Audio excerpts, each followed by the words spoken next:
Alexander, hver er tilfinningin eftir 1-2 tap á heimavelli gegn Kórdrengum? Já, þetta er mjög súrt. Við ætluðum okkur að vinna og tryggja ykkur upp, en það verður bara að bíða þangað til næsta leik. Þeir já, þetta var erfiður leikur, við sköpum okkur ekki mörg færi, en bara kannski nokkuð sanngjarnt. Þeir komast í 2-0 og svo minkað þú muninn. Hvernig var tilfinningin í seinni hálfleik? Fannst þér þið vera nálægt í að setja inn jöfnumarkið? Nei, ekki fyrr en í lokin. Það sem að ég átti náttúrulega bara að fá víti, hann tekur mig niður í teiknum, alveg í lokin.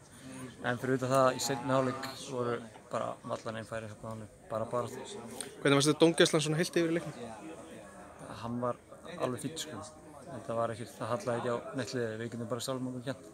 En í lokin þá er ég alveg 100% viss að ég þó víti. Þú voru duglegur að skora í sumar og þú hefur áður verið á KF. Hvernig líður hérna á Ólafsfirði? Mér líður mjög vel inn á Ólafsfirði og bara ættaður í hann og mikið að skilna um hérna, þannig að þetta er bara frábært að vera hérna. Veistu hvað þú spilar á næsta leiktíð? Nei, ég ætla bara einbjörnum að klára leiktíðina núna. Við ætlum að tryggja upp, svo sé ég bara til.